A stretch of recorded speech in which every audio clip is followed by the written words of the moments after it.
Tip number 1 is basing. Speed paints are a brilliant way to get your army based and finished up super quick.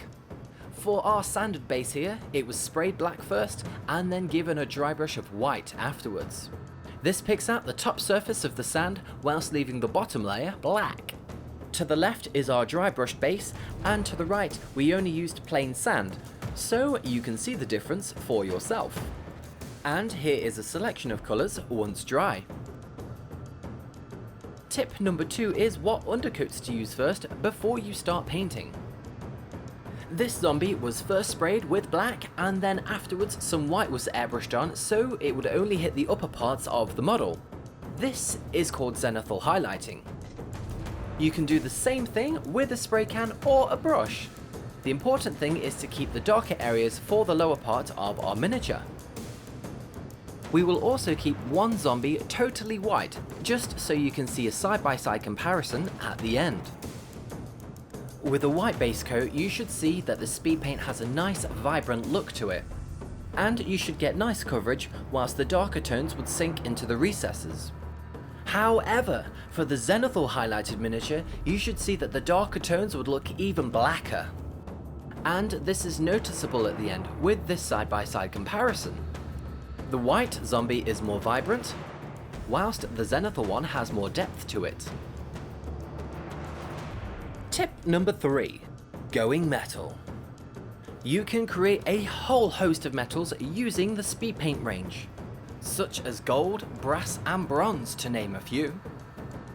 First, you will just need to use your trusty silver spray or paint as your base coat, and then apply an appropriate thin layer over the top. Once fully dry, you can certainly pick out those extra details with some silver paint for the highlights. It's simple, easy, and it gets the job done quickly. What miniatures would you guys use this technique on? You can even use a variety of coloured speed paints to get more interesting looking metals. So I revisited this 𝐁𝐵 skeleton that I painted years ago and added some greens, purples and blues to give it a more mystical appearance. With just a few colours and a few minutes spent, it feels like a brand new miniature for the collection. 4.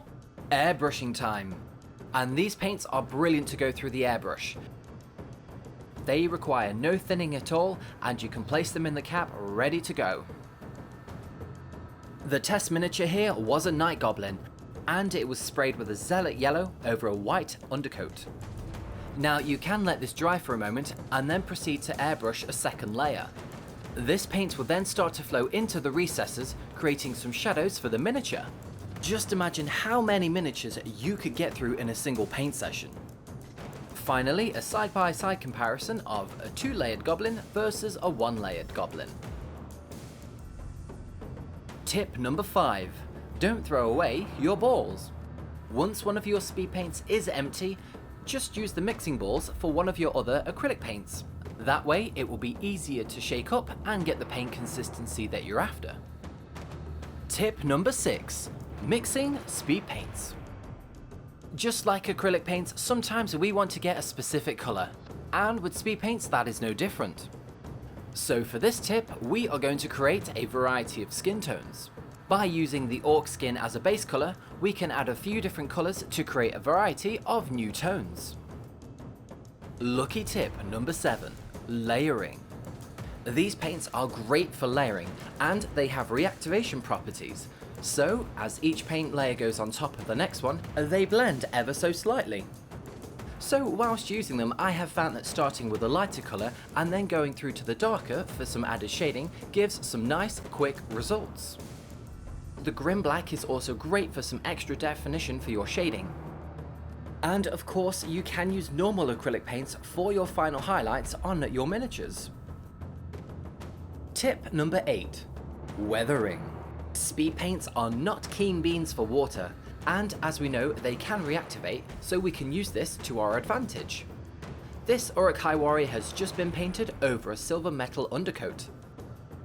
Now, using a slightly damp brush, you can use a dry brush method to effectively take off the top layer of speed paint from the edges of the armour to create this really quick highlighted look.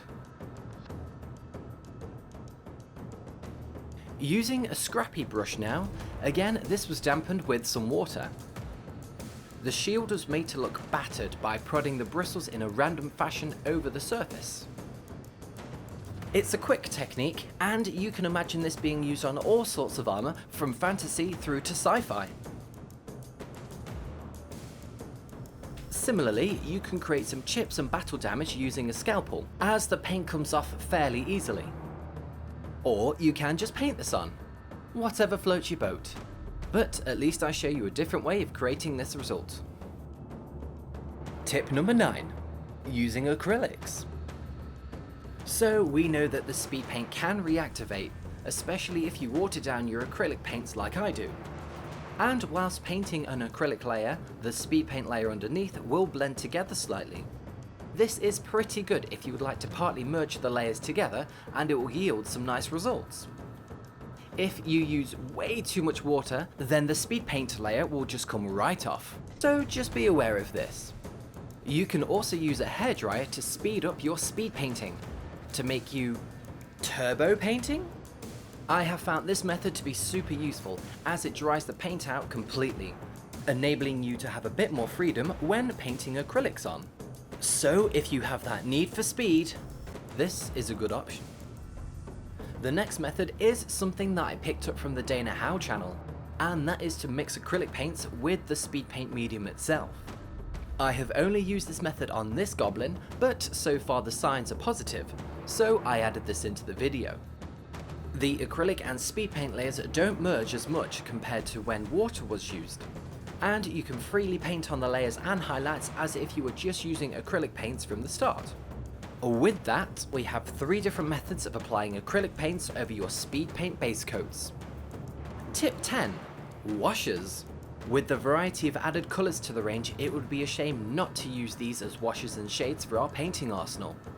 By diluting down the paint significantly, these paints work great over detailed surfaces. The capillary action of the paint will flow into the nooks and crannies of the miniature, giving you a shaded model in seconds. And if you are completely new to speed paints, then check out this video right here. And until next time, keep on hobbying.